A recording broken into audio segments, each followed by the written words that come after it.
अभी देखते हैं आर्टिकल 20 फंडामेंटल राइट आर्टिकल 20 जिसमें है protection against conviction in offence.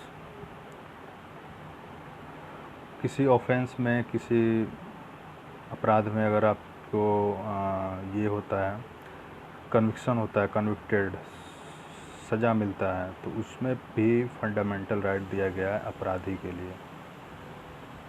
जो कन्विक्टेड है उसको भी फंडामेंटल राइट कुछ दिया गया है। उसका फंडामेंटल राइट देख लेते हैं क्या है। पहला तो ये फंडामेंटल राइट जो है आर्टिकल 20 ये फॉरेनर के लिए भी है, इंडियन सिटीजन के लिए भी है, जो लीगल पर्सन बोलते हैं, जो कंपनी, ऑर्गेनाइजेशन, कॉरपोरेशन, इस सब के लिए भी है। तो इसमें 3 तरह का प्रोटेक्शन दिया गया है किसी को अगर अपराधी माना जा रहा है, कन्विक्टेड होता है तो। पहला है कि no ex post facto law, ex post facto law नहीं बनाया जाएगा। No person shall be convicted to any offence except for violation of law in force of the time. मतलब कि जब वो लॉ कोई इंसान कोई अपराध कर दिया, अगर उसको कन्विक्ट आप कर रहे हैं, सज़ा दे रहे हैं, तभी दे सकते हैं अगर वो किसी लॉ का जब उसने अपराध किया उस समय वो लॉ लागू होना चाहिए। ऐसा नहीं कि लॉ आज लागू हुआ और कहा जाए कि पहले जिसने अपराध किया था सबको सज़ा मिलेगी। तो ये चीज़ जो है प्रोटेक्शन दिया गया संविधान के द्वारा कि अगर आज से अगर एग्जांपल लेते हैं कि आज से अगर ये नियम बन जाए कि जो भी मच्छर को मारेगा उसको सज़ा मिलेगी, तो जितने लोग पहले भी मार चुके हैं जब कानून नहीं बना था, तो उन लोगों को भी अरेस्ट कर लिया जाएगा, सज़ा मिलेगा, जो भी हो, फाइन लगे, सज़ा मिले। तो ये संविधान के खिलाफ़ होगा। अगर आज ये कानून बनता है कि मच्छर को मारना से सज़ा मिलेगी या फ़ाइन लगेगा, तो आज से जो मारेगा उसको ही सज़ा मिलना चाहिए, ये कॉन्स्टिट्यूशनल प्रोविज़न है। ओके। तो दूसरा ये है कि और जो कानून बना हुआ है उसमें जो इतना फ़ाइन, जितना सज़ा या इम्प्रिजनमेंट का या फ़ाइन का जितना भी पेनल्टी लिखा हुआ है उससे ज़्यादा आप नहीं दे सकते हैं। कॉमन सेंस की बात है, सिंपल है। ये हो गया first, no ex post facto law. और सेकेंड है no double jeopardy. No double jeopardy मतलब है कि एक अपराध के लिए 2 बार सज़ा नहीं मिलेगा। एक बार मिल गया, ऐसा नहीं कि फिर से उसको किसी दूसरे कोर्ट में पेश करके फिर से सज़ा दे रहे हैं। तो ये एक बार सज़ा मिलेगा। तीसरा है कि नो सेल्फ इंक्रिमिनेशन। किसी को सेल्फ इंक्रिमिनेशन मतलब इसका मतलब खुद गवाही देने के लिए बाध्य करना, प्रेशराइज करना, अपना जुल्म खुद स्वीकारने के लिए। तो किसी भी अपराधी को खुद अपने खिलाफ ही विटनेस बनाने के लिए कंपेल्ड नहीं किया जाएगा, प्रेशराइज नहीं किया जाएगा। ये 3 प्रोटेक्शन हो गया जो कि फॉरेनर के लिए भी है, सिटीजन्स के लिए भी है। अब देखते हैं जो एक्स पोस्ट फैक्टो लॉ है, उसको रेट्रोस्पेक्टिव लॉ कहते हैं।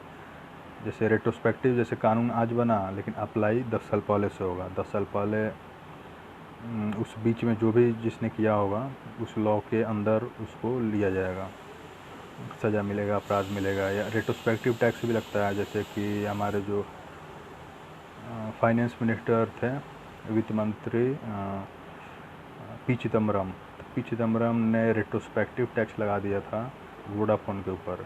ये बहुत ही फेमस केस था, एक बहुत कंट्रोवर्सी भी हुआ था उस पर। तो उन्होंने रेट्रोस्पेक्टिव टैक्स लगा दिया, मतलब रूल आज बनाया और बोला कि पिछले 10 साल से टैक्स जोड़ करके वोडाफोन को इतने रुपए देने होंगे गवर्नमेंट को टैक्स के रूप में। तो ये वोडाफोन ने बहुत कंट्रोवर्सी हुआ था कि ऐसे नहीं करना चाहिए, ये सब करके। तो रेट्रोस्पेक्टिव टैक्स जो है क्रिमिनल केस में लगाने के लिए मना किया गया है हमारे आर्टिकल 20 के द्वारा, लेकिन सिविल केस में लगाया जा सकता है। टैक्स में भी अलाउ है, सिविल लॉ, टैक्स लॉ, इसमें रेट्रोस्पेक्टिव लॉ बनाया जा सकता है, लेकिन क्रिमिनल केस में नहीं बनेगा। उसके बाद है कि और जो डबल ज्योपार्डी का जो प्रोटेक्शन है, एक अपराध का 2 बार सज़ा नहीं मिलेगा, एक ही बार मिलेगा, इसका भी एक्सेप्शन है। एडमिनिस्ट्रेटिव या डिपार्टमेंटल इंक्वायरी अगर होता है आप पर, तो इसमें आपको एक बार से ज़्यादा सज़ा मिल सकता है। जैसे आप पे कोई चार्ज है करप्शन का या कुछ भी छोटा मोटा आपने कुछ गलती किया है, तो वो कॉरपोरेशन ये कह सकता है कि हम आपको प्रमोशन नहीं देंगे। एक बार आपको सज़ा मिल गया, फिर दूसरा 5 साल बाद प्रमोशन के लिए गए, फिर बोले फिर प्रमोशन नहीं देंगे। तो इस तरीके से आपको 2-3 बार सज़ा मिल सकता है। डिपार्टमेंटल इंक्वायरी में, एडमिनिस्ट्रेशन में, आईएएस वगैरह में भी मिल सकता है कि या किसी प्राइवेट ऑर्गेनाइजेशन में।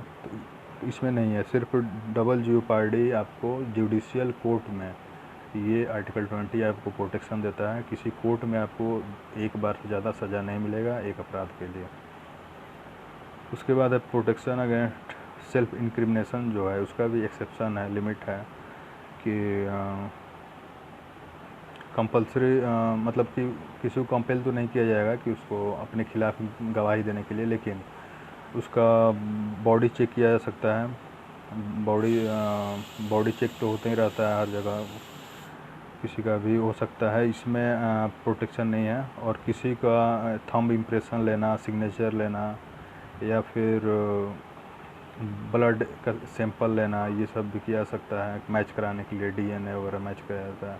वो जो हुआ था कांड, क्या नाम है, नुपुर तलवार, उसके पिता का ब्लड डीएनए सब मैच कराया जा रहा था, जो खून का धब्बा मिला था। तो ये सब लेना परमिटेड है, इसमें प्रोटेक्शन नहीं मिलेगा, इसमें लिया जा सकता है। लेकिन ऑब्जेक्ट ओरल या लिखित में एविडेंस आप नहीं ले सकते कि इसे ज़बरदस्ती की लिख कर दीजिए कि मैंने ही क्राइम किया है, ऐसा करना अलाउ नहीं है आर्टिकल 20 में। तो ये हो गया आर्टिकल 20। बस आगे देखेंगे और भी वीडियो को इम्प्रूव, अच्छा वीडियो क्वालिटी कंटेंट बनाने की कोशिश करूँगा जितने सिंपल लैंग्वेज में हो सके। इसको मैं एक्सप्लेन कर रहा हूँ और आगे भी कोशिश करूँगा और ज़्यादा सिंपल और अच्छे कंटेंट। कुछ एग्जांपल मैं ऐड भी कर रहा हूँ, जैसे मैंने जो अभी बताया वित्त मंत्री वोडाफोन पे रेट्रोस्पेक्टिव टैक्स लगा था, जिसने लगाया था पी चिदम्बरम ने, ये लक्ष्मी बुक में नहीं लिखा हुआ है। तो कुछ चीज़ें ऐसे है जो एग्जांपल मैं खुद ऐड कर रहा हूँ। ये जो मैं रेट्रोस्पेक्टिव मच्छर मारने वाला एग्जांपल बनाया है, तो वो भी मैंने खुद से ही ऐड किया है इसमें। तो इस तरीके से कुछ सिंपल चीज़ मैं ऐड कर रहा हूँ जिससे आप सिंपल समझ सकें, जो इतने हार्ड टफ लैंग्वेज में लिखा गया, कुछ मिस भी ना हो इसमें से, इसका पूरा ध्यान रख रहा हूँ। पूरे टॉपिक जितने पॉइंट हैं वो कवर हो जाएं सिंपली। तो ओके, नेक्स्ट वीडियो में मिलते हैं। Article 21 right to life. Subscribe का बटन ज़रूर दबा दें। Okay, bye.